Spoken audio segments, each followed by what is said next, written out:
All Things Conceivable, a surrogacy podcast with Nazca Fontes. Listeners, welcome to another episode of All Things Conceivable, a surrogacy podcast. This week is National Infertility Awareness Week, and we're hoping that we can help shed some light and awareness on something that affects 1 in 8 couples across the country. Many of our families who come to us have experienced long and challenging fertility journeys before they ever meet their baby. And for those of you who are experiencing infertility, know we're with you. We're so thankful to be able to bring hope and help to people so that they may fulfill their dream of building their families. Today, we have esteemed New York reproductive endocrinologist and fertility expert, Dr. Joshua Stewart. Dr. Stewart, welcome to the program. Thank you so much for having me. I'm so excited to be here. Likewise, we've got a lot to cover this week, so why don't I dive in and why don't you just help get our listeners acquainted by telling us a little bit more about you and your practice? Of course. Well, thank you. Like I said, thank you so much for having me. Very excited to be here. I'm a reproductive endocrinologist and fertility specialist in New York City. So I have general background training in obstetrics and gynecology, but primarily focus on fertility medicine. And I see the broad range of fertility patients. So all the way from infertility to a large portion of my patients are patients that are trying to conceive with donor egg, donor sperm, and gestational carriers, and everything in between. Well, you are very interesting to me and to the listeners once they hear a little bit more about your story. And of course, one of National Infertility Awareness Week's messages is that we can all be part of the conversation. And so for you in particular, you actually went through your own journey to have a family that was a little bit less than conventional. It involved the collaboration with a gestational carrier or a surrogate, as we know her to be called. So would you like to share a little bit more about your experience with surrogacy? I would love to. Thank you very much. I think, certainly it's a unique experience to have both personal and professional experience with different treatment options and courses of treatment. So I would love to share a little bit about my own pathway. So my husband and I started trying to build our family about 4 years ago. And one thing that sort of I always tell my patients is that I'm an optimist, so I'm always glass half full. So hopefully that will come through in what I'm saying today. But I think it's important. I was thinking about this in anticipation of speaking today. It's important to sort of note that often, the stories that we tell are that everything has worked out perfectly and we're at the end of the road. And, I have to share today that we still don't have a baby, which has been difficult, but I want to try to use that as encouragement to people to keep going and that there is light at the end of the tunnel and it is worthwhile to keep going and to be persistent. So as I said, we started about 4 years ago. And when we came into this, we still joke about it today is that, we came into this as 2 guys. And so there were, certain things that we, either anatomy or eggs that we couldn't bring to the table. And so we thought it was going to be a little bit about just logistics and sort of bringing those pieces together and it would be smooth sailing. And on top of that, I'm a reproductive endocrinologist and fertility specialist, and so we thought that it would just be smooth sailing ahead. And, I wish I could tell you that it wasn't, but it really was sort of one obstacle after the next. And it was, some of them were medical issues and some of them were totally unforeseen. And some of them were, logistical issues. One of them was a combination of both, which was that a lot of this overlapped with the COVID pandemic, which is something that has affected a lot of our patients. And so that's sort of the brief overview. To tell you a little bit more, we had matched with a gestational carrier that we really just meshed with so well. And we felt so comfortable with her and her family. And I think one of the big things that I'd like to convey that I think is so important about the gestational care process is really the fit between the intended parent or parents and the gestational carrier, because it's all about trust. We go through a rigorous process of medically screening gestational carriers and the eggs and the sperm and the embryos to make sure that everything is safe for the gestational carrier and the intended parents and the hopefully eventual happy, healthy baby. There's also this really important part of finding a great fit because that helps build a relationship of trust between everybody that's involved. And we found that, and we were so excited and so happy. And unfortunately moved forward with an embryo transfer of a genetically tested normal embryo that didn't work. and then subsequently had some difficulties getting back to being able to do another embryo transfer. And that obviously was very disappointing. And on top of that was really painful when we made the decision to switch to using a different gestational carrier, as we had really built a relationship with this person. We felt very comfortable with her. It was also very disappointing to her because she obviously wanted to help us build our family. And so, but we made the decision together to move to a different carrier, and had real difficulties in sort of getting back to that fit again, and being able to find somebody that met all the medical criteria, as well as sort of just finding the right fit with someone. I'm pleased and very happy to report that we've gotten back there again. And concurrently, a lot of the things changed. As I mentioned, I live in New York City, and so a lot of the things with the New York State Family Building Act law changed. And so we were able to find a carrier that lives in the New York area, which was very convenient for us because we really want to be involved with the process and be able to support the gestational carrier throughout the process, by partially by being there in person for some of the visits and things.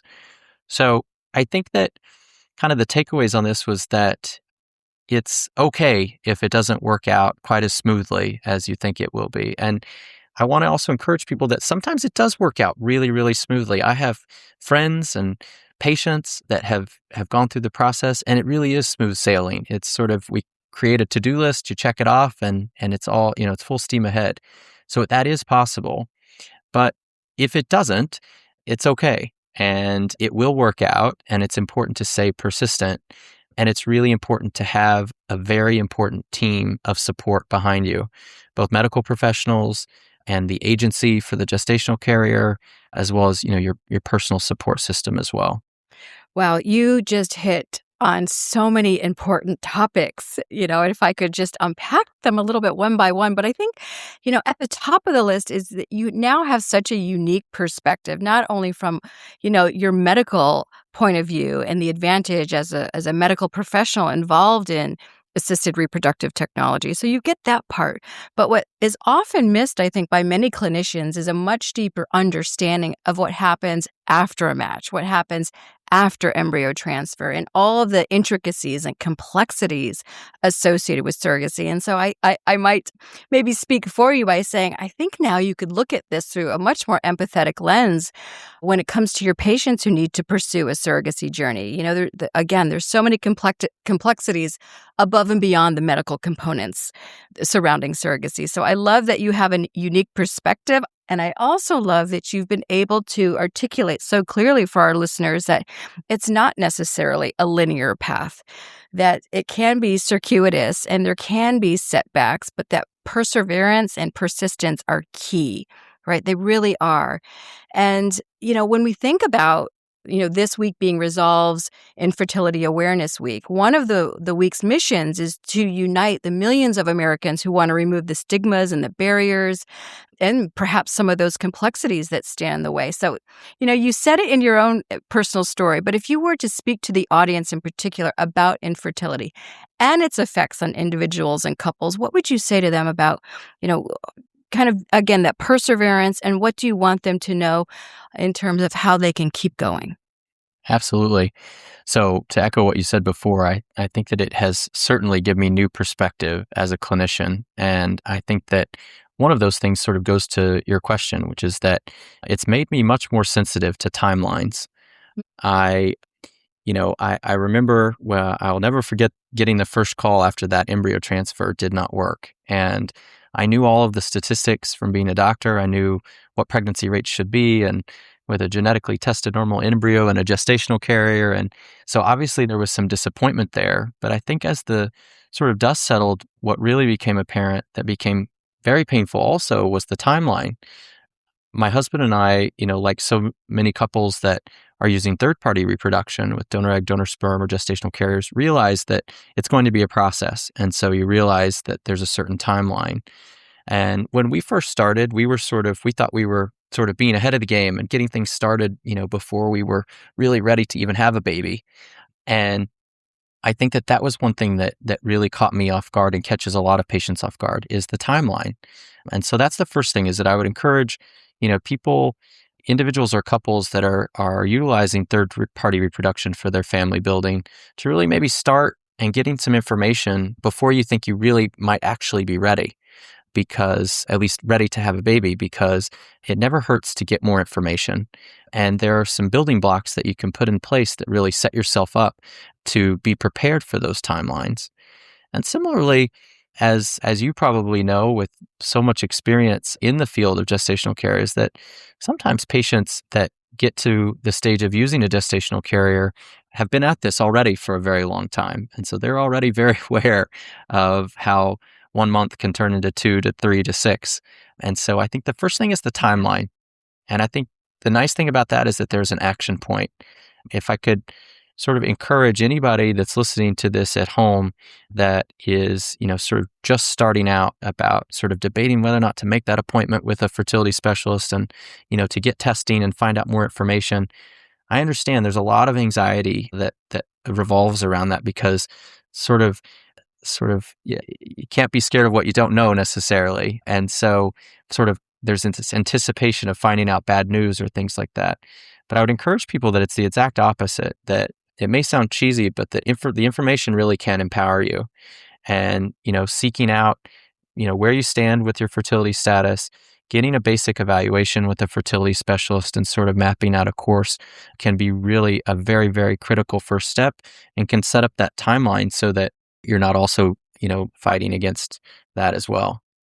So, you presume, we presume, I think, being in this field and living it day to day, but I guess we presume that everybody knows how infertility is defined. And so your message to those who are just listening at home and thinking about starting the process, they're a little bit confused, they're a little bit scared, they don't know really where to begin.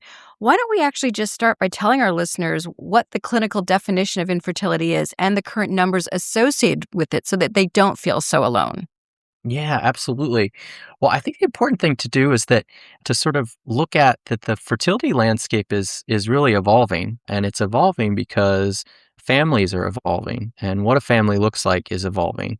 And so sort of I always caution patients that, there's a couple of seats that sit across from my desk, and there's lots of different individuals and couples that fill those seats. And it doesn't look like probably what it looked like 15 or 20 years ago. And it probably looks very different in New York City than it looks at other parts of the country as well. But, infertility was traditionally defined in heterosexual couples based on the age of the female partner and the length of time that you've been trying to conceive. So if you were less than 35, if you had been trying for 12 months, or if you're older than 35, trying for 6 months, then that sort of was the sort of basic traditional definition of infertility. Now, as you might imagine, that definition is not applicable to a large proportion of patients that sit in my office and that seek fertility care. And similarly, even for certain couples, those definitions may not be applicable because, for instance, if a woman doesn't have regular menstrual cycles, then it really may not be appropriate to wait 6 to 12 months to see before seeing a fertility specialist. Or if you've had particular procedures where, let's say, one or both of the fallopian tubes or ovaries have been removed, then it might be advisable to see someone sooner and be evaluated sooner.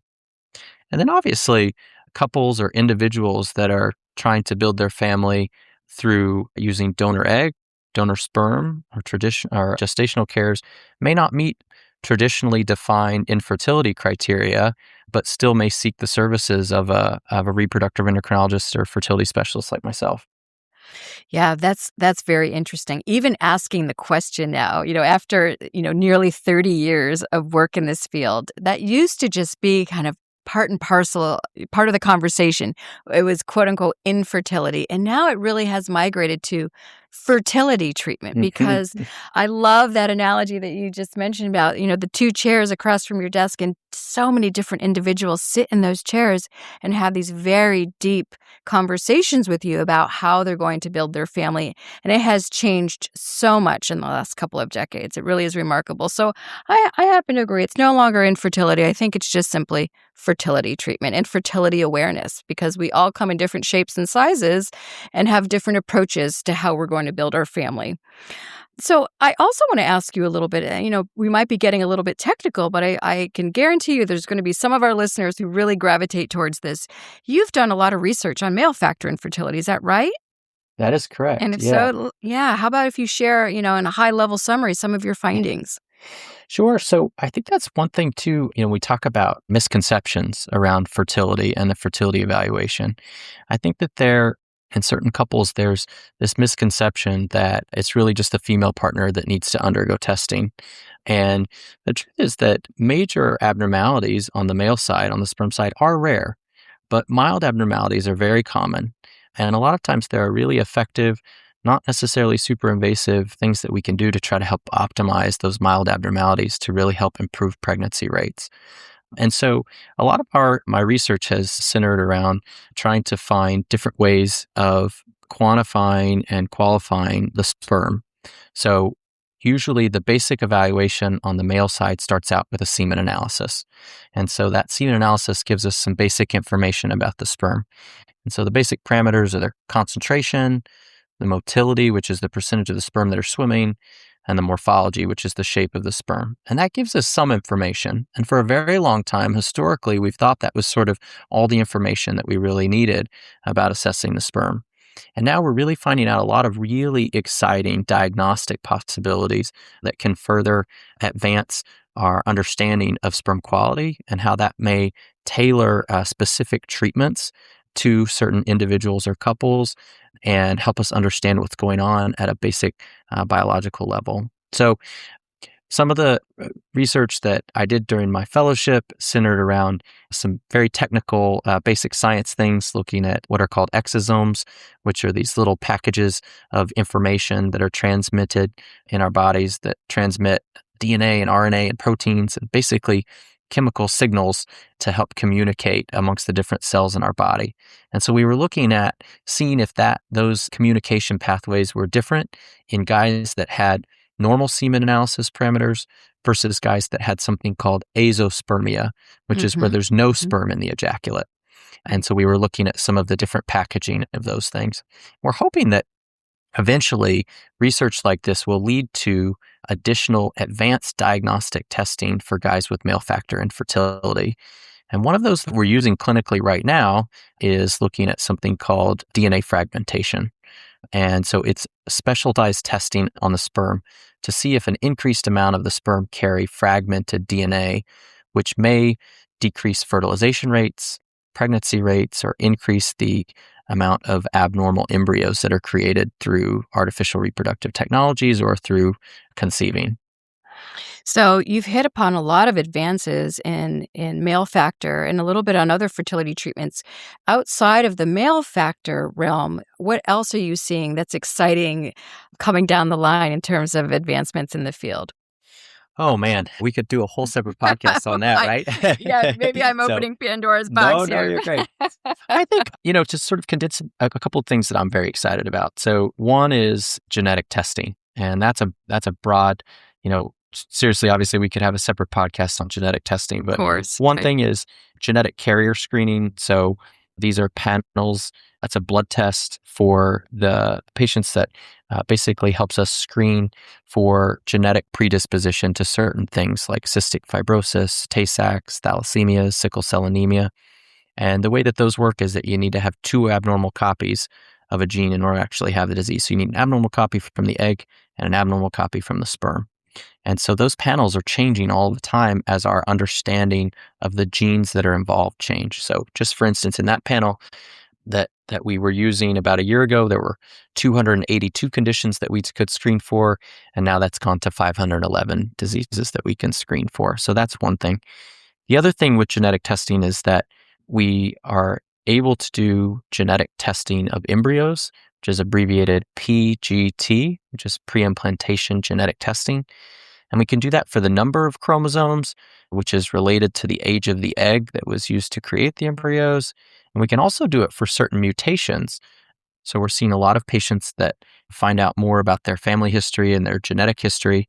And so for certain cancer syndromes like BRCA or Lynch syndrome, patients are choosing to do that type of testing on the embryos to ensure that the pregnancy does not carry that same mutation. So I think these are really exciting technologies.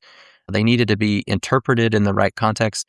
We won't get off on topic today, but there's lots of things in sort of mainstream news about the efficacy of these different testing modalities. And so obviously they need to be conducted, in the context of very good counseling with a genetic counselor or a certified physician, but in the right context can be really, really powerful for helping patients build healthier families.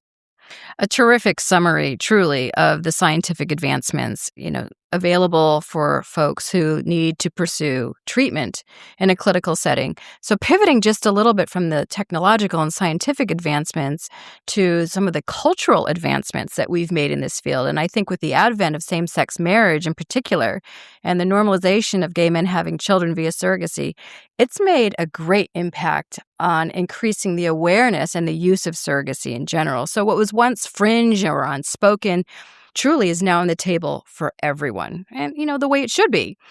So and I do understand that a current area of interest for you is the LGBTQ reproductive service aspect of this. So do you want to expand a little bit and tell me more about that, and let our listeners hear how you're involved?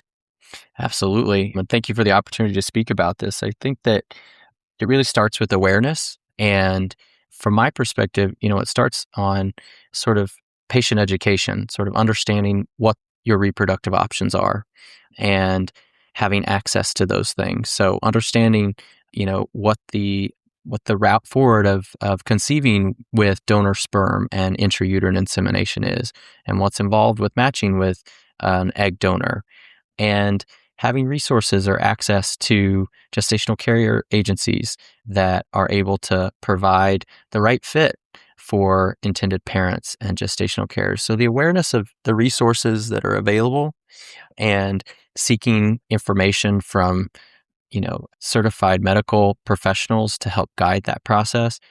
I think that we've really seen just a much broader acceptance of utilizing these services and the different ways that a family can develop. And I think that that's been really, really powerful. There are things that, people have spent a lot of time and effort for advocating for. And, I can speak to that sort of in New York State where I live, which is that the gestational carrier law changed last year. So previously, you could not have a compensated carrier in New York State.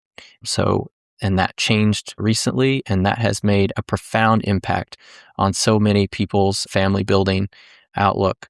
I'm a perfect example of that. There was a time where, there really weren't a whole lot of options to have gestational carriers in this local area. And so many of my, very, very close friends went to, their gestational carrier lived in California, and they were sort of scrambling right before delivery to try to, rearrange work schedules and book flights and try to make it in time to be there for the delivery of their child. And, there's enough stress in life and in this process. And so I think with, the landscape of fertility and family building is really changing and evolving, and all of our, I think, perspectives as a society and as a community are also moving forward and really spreading the access to these services.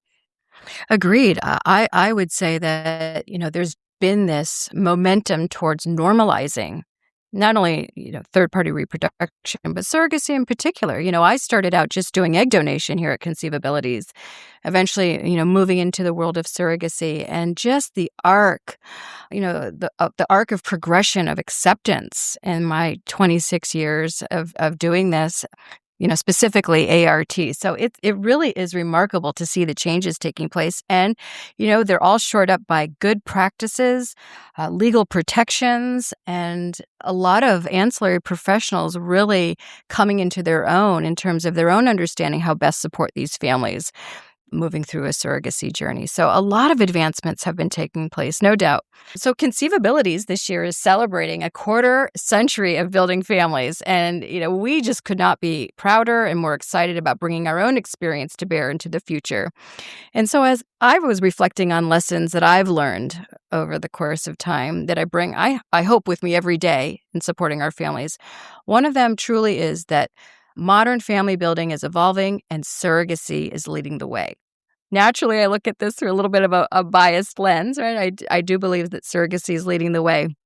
So how specifically would you see third-party reproduction evolving, and how will surrogacy continue to grow, especially for people facing fertility challenges?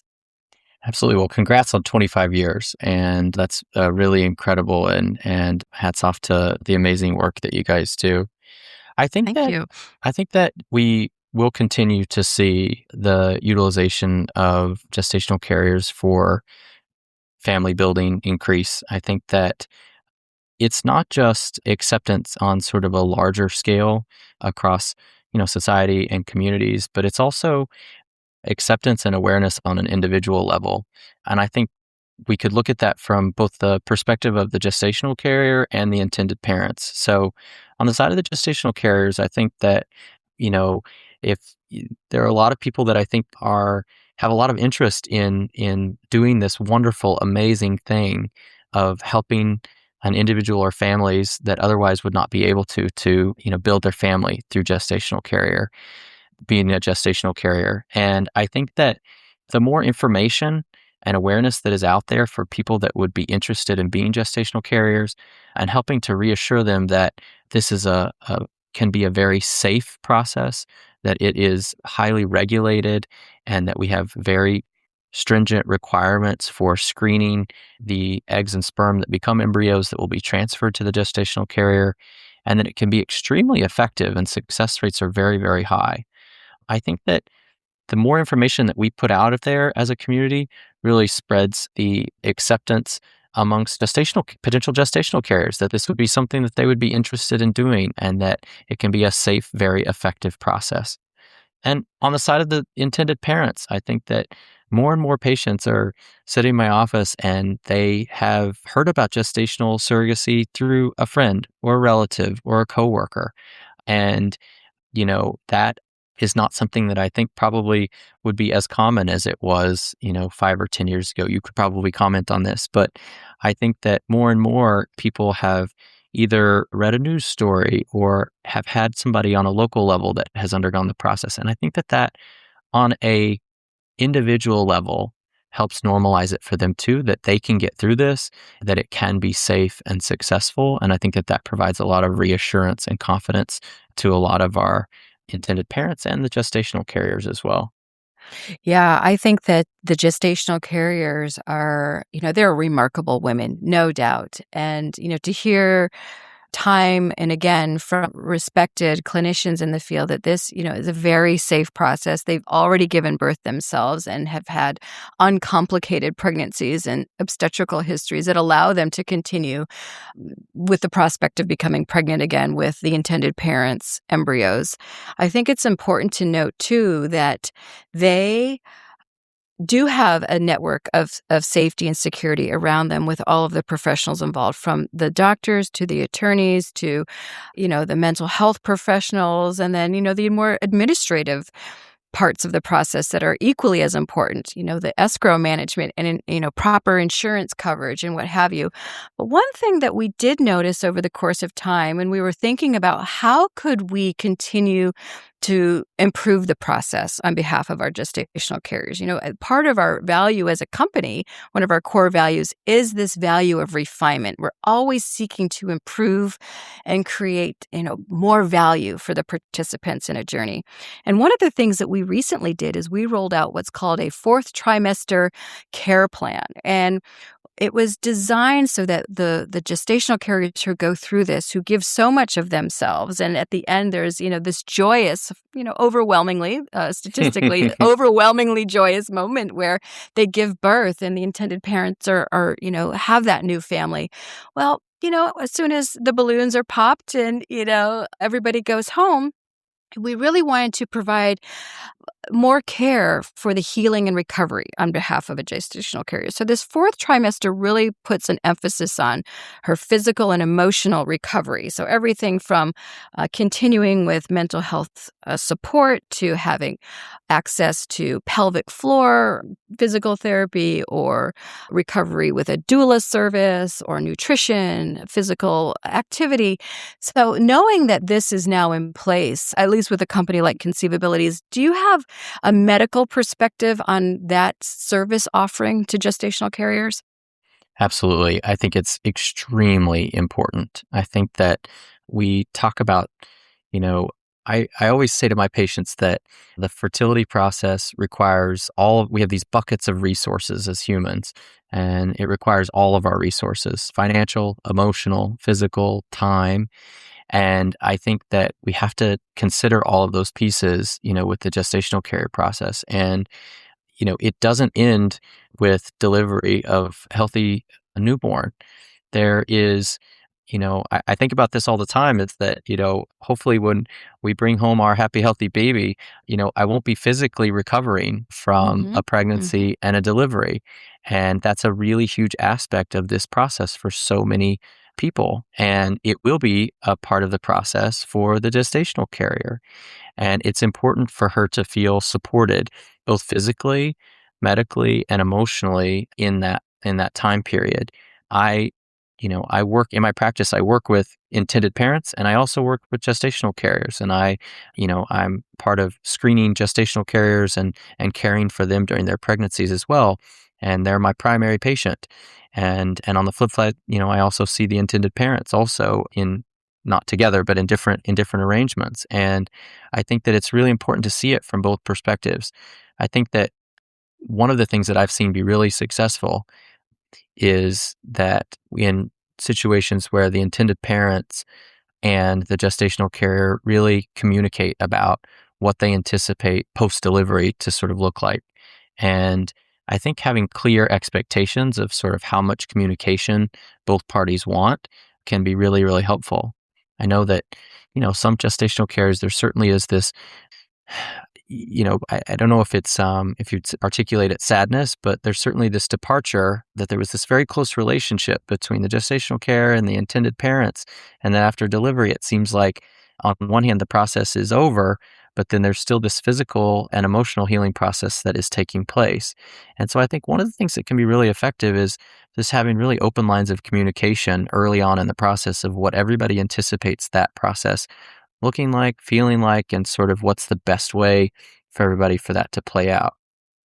Indeed. Well, you certainly know a lot about surrogacy, and of course, bringing your skills to bear and your level of expertise in the medical field to treat all kinds of patients, inclusive of gestational carriers, is really remarkable and unique, and in high demand and greatly needed, and certainly appreciated, Dr. Stewart. So as we look to kind of wrap up our time together today, you've shared a lot. If you could share for our listeners in particular some of the most important lessons that you've learned in caring for them, what would be your aha moment in terms of, you found something that's truly important and valuable to the patient? What would it be? Sure. I think the thing that I've learned that I think that I try to share with my patients is to be patient with yourself. There are, certainly when you are undergoing fertility treatments, when you're conceiving with donor egg, donor sperm, or using a gestational carrier. If we start with just the gestational carrier process, there are a lot of couples or individuals that never anticipated needing to use a third person for building their family. And on surface level, that may seem disappointing. And even, I can speak from personal experience, even, in same-sex couples where you sort of always knew that there had to be a third person involved with the process, it may still, when you think back to like when you were a child, it may not have even sort of been on your radar screen of sort of how you thought your family building process would play out. And so I think to be patient with yourself, by that I mean, there are going to be certain days where it seems really easy and you're okay with it. And you're like, this is what I want to do. And it seems easy to sort of stay on course. And then there are going to be other days where you wake up and you really, really want to have a baby and you really, really want to build a family. and you're okay with it all, but it just doesn't feel like you have the same amount of energy to get up and do it all. I was recently sharing with one of my patients that for some reason, I remembered, and anybody who's gone through this process can echo this, there's a lot of forms that have to be filled out, and a lot of them have to be notarized. And I just remember I got to a process where we were sort of like, had some disappointment along the way, and I just like didn't feel, there was one day where I just like didn't feel like I had the energy to like print another set of forms and take them and get them signed and notarized. And in the context of this whole process, it's like really pretty minuscule in the amount of resources that requires. But I thought, you know what? I have to give myself a week. I just don't want to fill out any more forms. I don't want to have anything else signed. I just need a break. And that's okay. Be patient with yourself, because you will come back around and you'll wake up again and you'll feel very motivated and you will get back to that place again. But be patient with yourself, because there's going to be good days and there's going to be bad days. And in the end, it will work out. What sage advice, and I couldn't agree more. Absolutely the most important topic for patients who have to get back on that horse. Be patient with yourself and persevere. So what a wonderful way to end the podcast and our interview and our conversation today. Dr. Stewart, upon reflection of your own practice, is there anything that you felt that we haven't covered today that you would really want our listeners to hear from you? I don't think so. I think we've really covered a lot of ground today, and we've really had a lot of opportunity to touch upon a lot of really important things that are going on in the field. I would just echo what we said before, which is that it's really important to have a good team behind you and to sort of pick the team that makes you feel comfortable and confident. And that's, really multidisciplinary, medical professionals, mental health professionals, like you said, legal, financial, gestational care agency. Really important to pick a great team.